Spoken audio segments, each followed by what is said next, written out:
The history of public health is littered with moments where financial interests quietly reshaped scientific discourse, often to the detriment of truth and public understanding. Among the most infamous of these stories is the calculated manipulation of dietary science by the sugar industry in the mid-20th century, a distortion that reverberates through our modern health crises, including obesity, diabetes, and heart disease.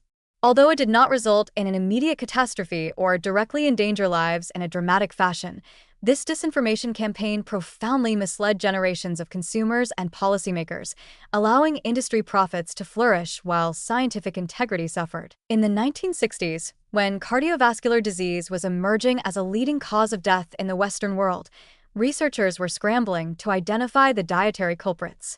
Two major hypotheses competed for dominance. One blamed saturated fat, while the other pointed toward refined sugar.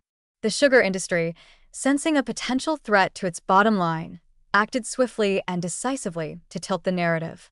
Documents uncovered decades later revealed that the Sugar Research Foundation, now the Sugar Association, paid prominent Harvard scientists the equivalent of tens of thousands of today's dollars to publish reviews in prestigious journals that dismiss sugar's role in coronary heart disease and instead pin the blame on saturated fats.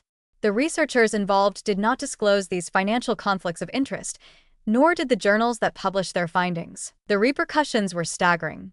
These industry-influenced publications became highly influential in shaping public policy and dietary guidelines. For decades, fat, not sugar, was vilified as the nutritional villain. Low-fat diets became the cornerstone of health advice in the United States and beyond, and the food industry adapted accordingly.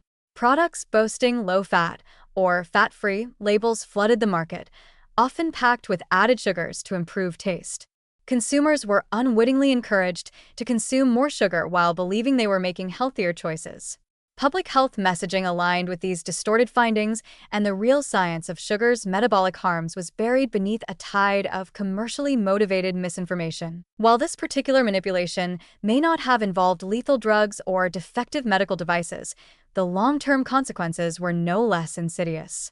By displacing scientific truth with convenient lies, the sugar industry helped cultivate an environment ripe for metabolic dysfunction.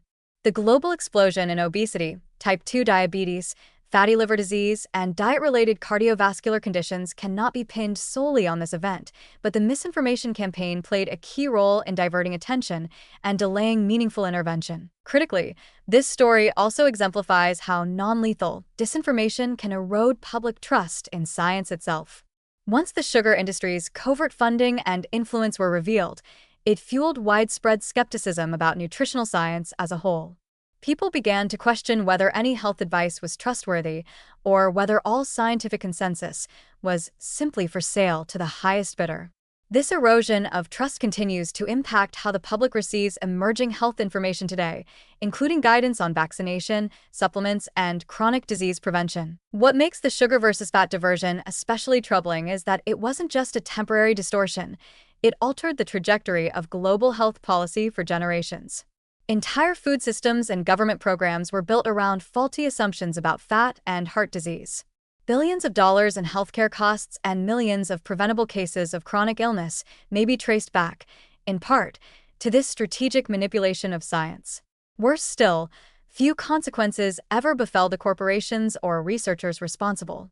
The campaign remained hidden for decades, and by the time the truth came to light, the damage was already embedded into culture, cuisine, and public consciousness. This is not merely a cautionary tale of a greedy industry, it's a warning about the subtle, often slow-motion danger of corporate influence over science.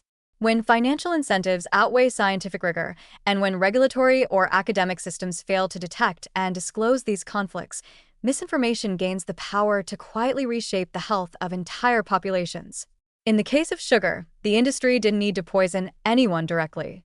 It only needed to sow just enough confusion to let profit continue to flow, at the cost of untold human suffering.